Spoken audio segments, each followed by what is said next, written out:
Hey everybody, the normal Wiccan here. Hello my fellow Wiccans and pagans. Um, so this is day I don't even know of the coronavirus, lock-in, lockdown, whatever you want to call it. We're doing our part, self-isolating, um, everything like that. And it's been a couple of days since I have released a video for you guys, and I figured it's about time. So real quick, I want to cover something that's pretty standard, pretty basic, and pretty surrounded in confusion, to be honest, by most people. So, and that would be the Book of Shadows. We're going to go ahead and cover a couple of things, a couple of versions of the Book of Shadows. The main thing to know is that your Book of Shadows is where you write and collect the information and knowledge that you've learned from your time of learning different spells, different ceremonies, alphabets, symbols, what this means, what that means, what side of the altar to place what on. All of that can go in your Book of Shadows. I will be honest, you will, if you do it in a physical written form, you will probably accumulate several over years. I mean, I started out, this was my Book of Shadows. Not very natural material because I didn't know any better at the time. I'll be honest, this to me, I thought it was a good idea because the material that I used to make the cover for this book was my graduation robe. And then I used some glitter glue. I've completely filled this up over the years. And then I moved on and filled up another one and filled up another one. You can start out with one for now. I mean, a lot of people are going to start out with a notebook. Like I said, this is, God, over 20 years old. It's pretty beat up. There's pages starting to come loose, but that's part of, just having a physical version over the years. And there's stuff in here, I'll periodically look through this, and there's stuff in here, it's like, wow, I actually, needed to write that down, or, I actually looked at it that way at the time. And then you'll come across, like, this is a book that I specifically set up for symbols. That's what it is. It's completely filled with symbols, and on the other side is just alphabets. You can do that. I mean, this little one is just nothing more than handmade ceremonies. Ceremonies that I wrote out. Just little journal type books that you handwritten out with the different things that you've learned over the years. This is another version, obviously very large version, that I used from my former coven. It's still basically the same thing. I mean, it's just prosperity spells, different things that we covered, alphabets. You can draw on it to make it look pretty if you can see that. But it's still just a Book of Shadows. And this is one of the favorites of most Wiccans, pagans, is a handwritten version. The reason why is because this is something you can take in the circle with you. If you went through the ritual tools class, you will know that generally you want to use all natural materials. So things like binders, computers, PDAs, I guess that's an antiquated term, phones, not so much. So you've got your physical version that you can take into the circle with you. But,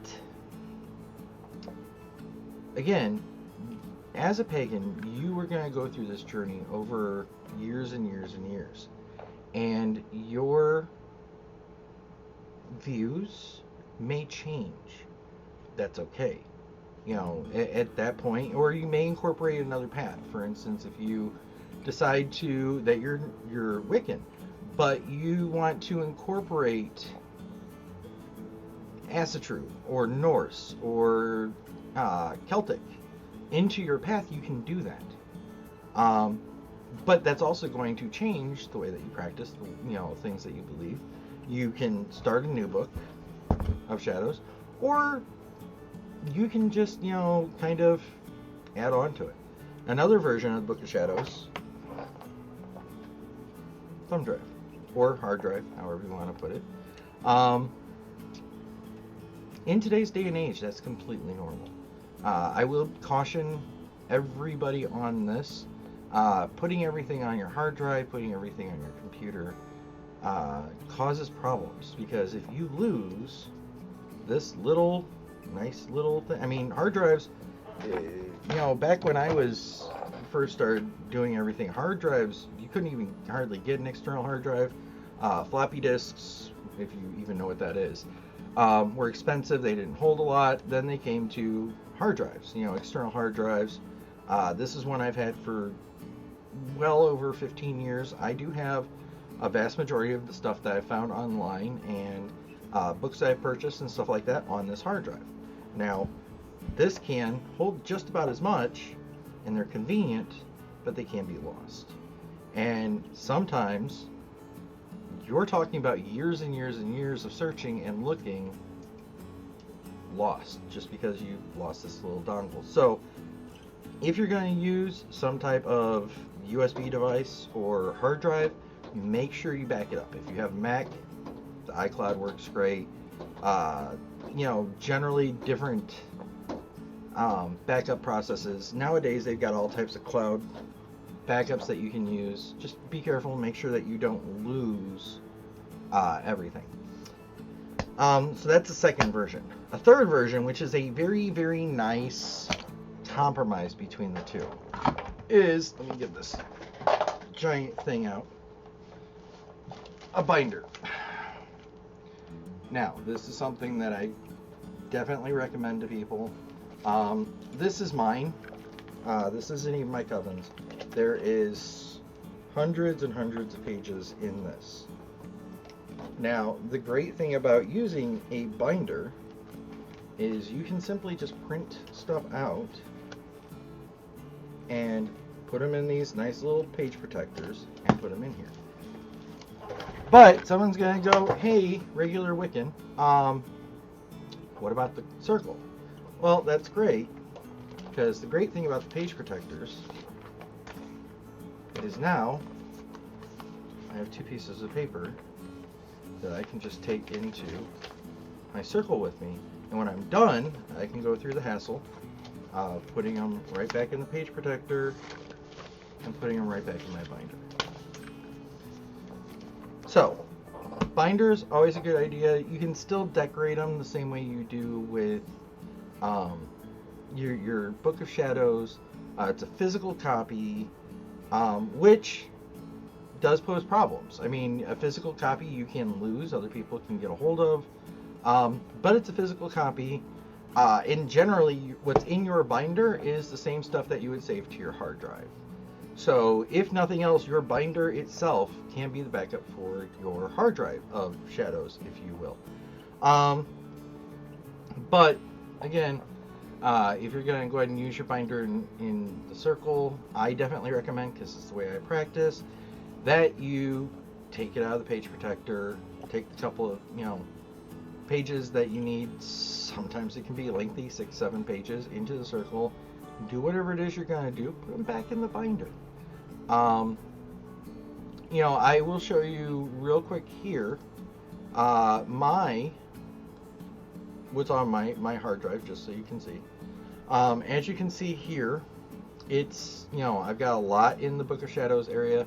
This is books that I've downloaded and paid for over the years.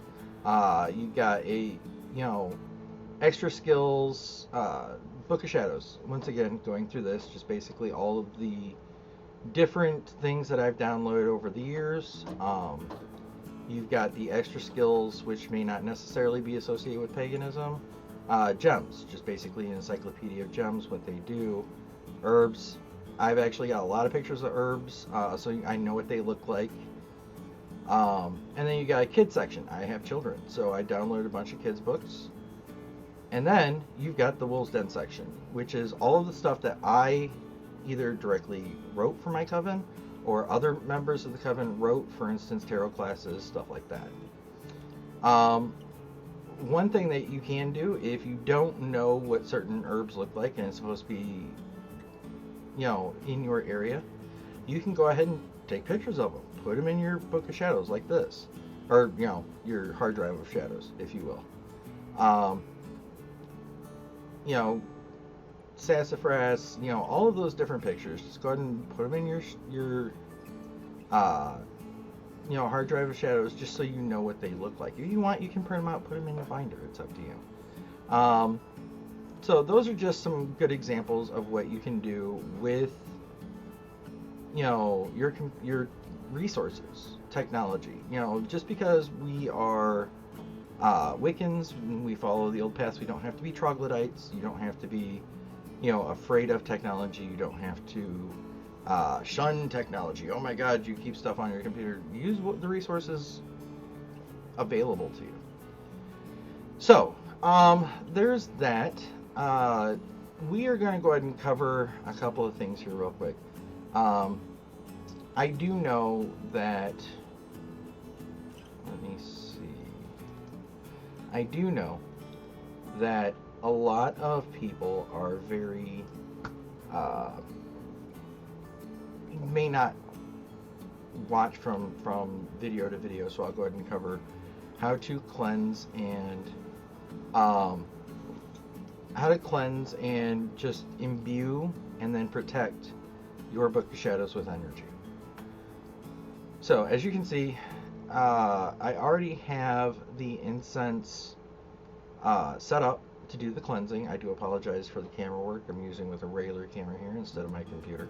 Unfortunately, the lighting is not essential. Well, good, but here I am using some incense to cleanse my book of shadows. You want to use a cleansing incense, sandalwood, dragon's blood, anything used for cleansing. I believe I'm using frankincense here.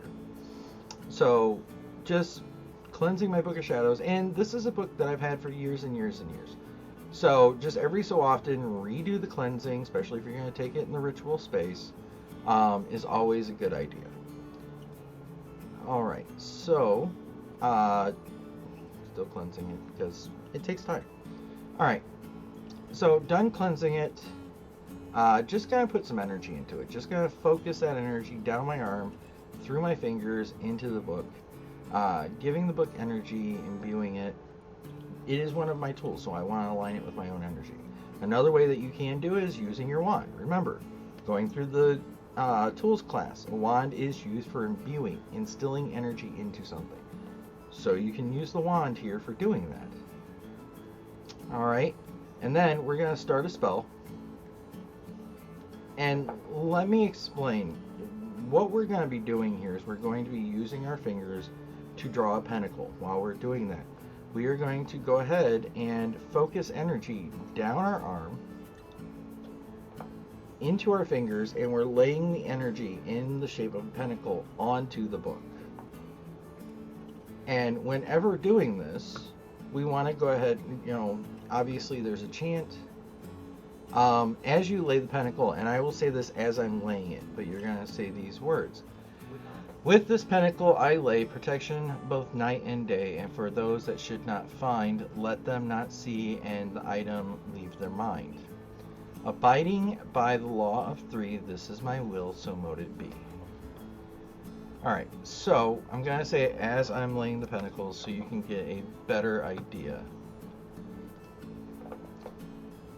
With this pentacle here I lay protection here both night and day.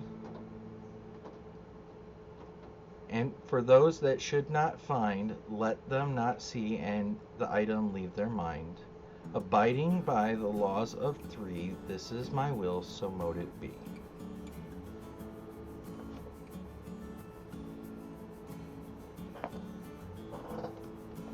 Alright, and what you see there is at the end I just kind of put a little bit more energy into it to instill, but I mean that's pretty much it. That's, the first spell that I tend to give people Just a general protection spell. You can use it on your magical tool, your ritual tools, your book of shadows, your clothes, pretty much any item that you really don't want other people getting hold of. All right, so as always, protect yourself, be careful. It is very crazy out there right now. Definitely light your candles, light your incense, ground yourself, and stay healthy. Once again, this is the Normal Wiccan signing off. Blessed be. Hey everybody, thanks for watching the video. Don't forget, if you liked the video, like and subscribe. Also, you can donate to my Patreon. All Patreon donations will go towards delivering you new and more interesting content. One last thing, if you had any questions about the content of this video, do not forget to ask those questions in the comments.